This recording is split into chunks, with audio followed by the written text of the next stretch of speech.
Okay, well, apparently, in the process of recording the New Deal's Lecture 6 and moving into 7, I apparently skipped an entire slide, so thank you to the student who pointed that out.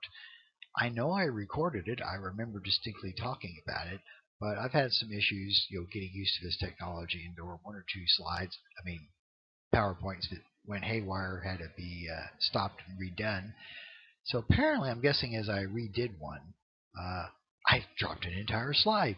So, hey, it's a work in progress.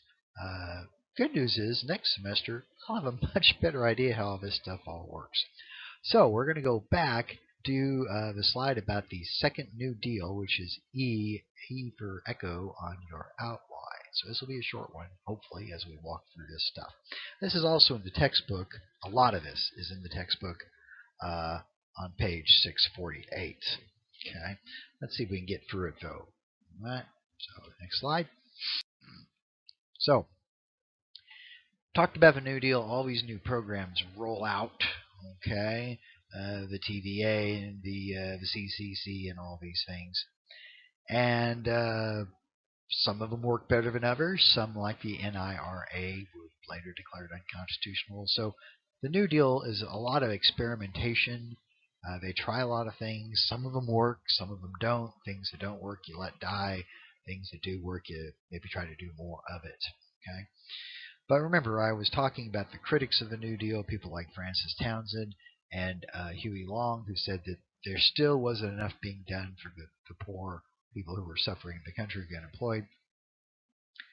And so, in 1935, there's a second wave of New Deal programs comes out. So the first ones were done in 34. I'm sorry, uh, 33 and 34, and then there's kind of a pause, and then they roll out a second batch. So historians call it the second New Deal. I doubt if Roosevelt probably didn't call it that.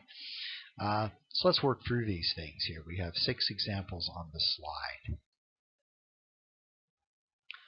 The first of these is the Works Progress Administration.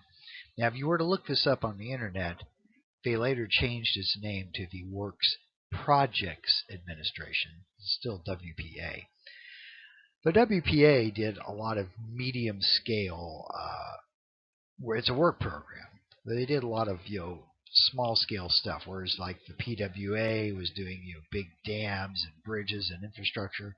WPA is doing things like they built some of the sidewalks up at University of North Texas.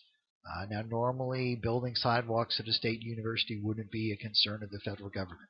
Okay? But the WPA built some of the sidewalks. I know this because they're stamped Works Progress Administration. Okay? I've walked on them. They're I think they built some like high school football stadiums. They'd work on making post offices. So small scale infrastructure projects that could provide jobs. Okay, but the WPA did different things too. They just didn't do construction.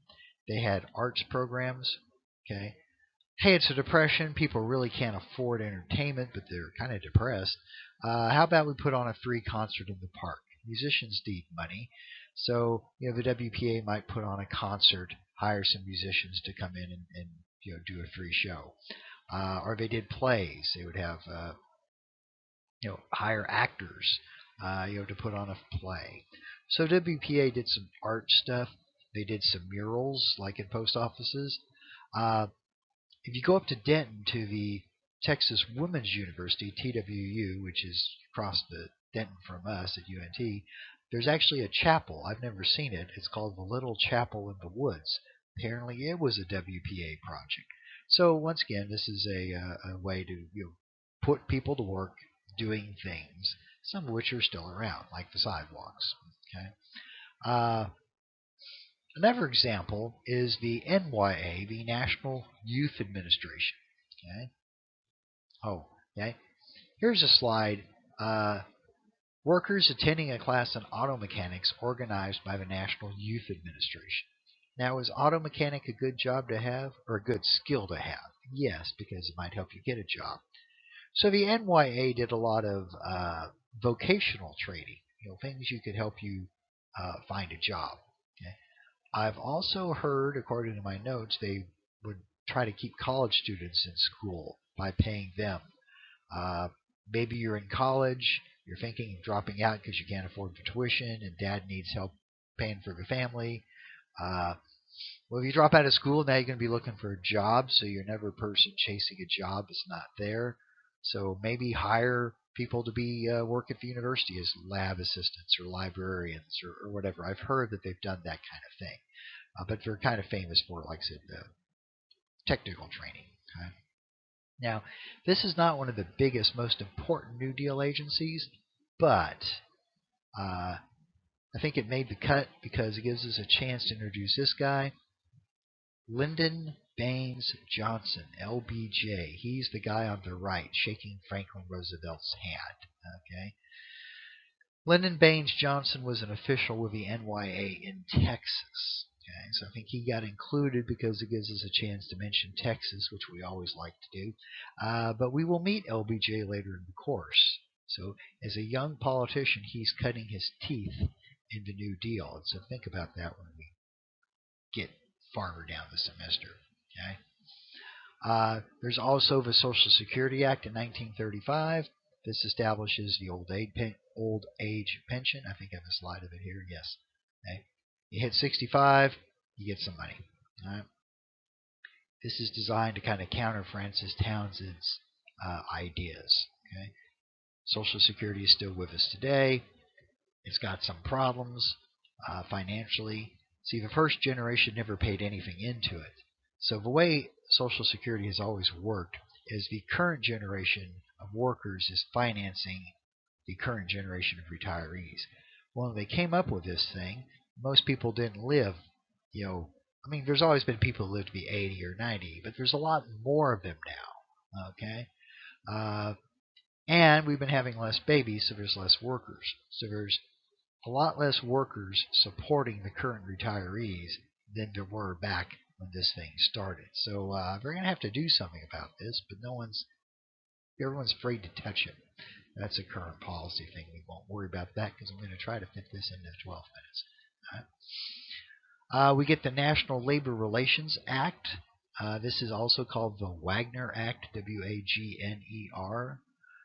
The National Labor Relations Act is a very pro-union legislation. It protects workers who are trying to organize unions or engage in union activity. It protects their jobs. Okay? This is like the single most important piece of pro-union legislation ever passed, probably, and it's one reason why labor unions today still support the Democratic Party as a rule, because they have long memories and they remember that the Democrats did something for them. Now, some of what was in the National Labor Relations Act, I think, was salvaged out of the NIRA, the National Industrial Relations Act. It had some labor elements in it, and it had been declared unconstitutional, so I think they recycled a bit of that. There's another law later that we'll get to on another video that talks about some other things. All right, this should be the book. Now, like I said, the book it may be called the Wagner Act. Okay? There's the Rural Electrification Administration. The Rural Electrification Administration. I don't know if you have noticed this, but electricity is a really good thing to have. Trouble is, there's some rural areas where the population density is so low, it's not cost effective for for a for-profit organization to run electric service out there. Even today in Texas, even today in 2020, there's counties out in far west Texas where the population is numbered in the thousands. And it just may not be cost effective to try to build a power grid to service a few hundred people. Right? Now, the people could decide to build their own generating station and run electric lines and run a not-for-profit, but you'd have to get all that money up front to try to build this thing. It would take you years. So we see the establishment of the Rural Electrification Administration. You can form a co-op. That's a cooperative. You go to the government, you get a long-term, low-interest loan. You use that money to build your electrical generation system and your electric grid, and then you operate it basically more or less as a nonprofit. Now, it doesn't mean you don't charge for the electricity. It just means your goal is not to make profit for stockholders. You're just trying to make enough money to maintain the system and do necessary repairs and improvements. So co-ops are still with us today. I don't know much about electric co-ops. There may still be a few, but I know that there's water co-ops, for instance, out in rural areas. My mother was on the board of directors for a water co-op. They had a water tower, and you moved into the country, you could have water service run out, but then you pay for it over the life of your service. Okay? So, once again, the government's getting involved in all kinds of things. Finding jobs for people, trying to keep get youth educated, paying old folks a pension or disabled folks, protecting union workers who want to organize, and helping electrify rural areas. So these are all things in the Second New Deal. Now, how are they paying for all this, by the way? Well, they're not. They're running a lot of deficit spending. Now, they passed something called the Revenue Act of 1935, which ratcheted the top rate on incomes up very, very, very high. I think it was like 90%. But the number of people who fell into that bracket were practically non-existent. In fact, I looked this up the other day, and one source said that the only person who was affected by it was John D. Rockefeller, which I almost find almost seems unlikely that you pass a law that only affects one person. But it doesn't affect many people. You just can't gather up enough taxes to pay for something like the New Deal.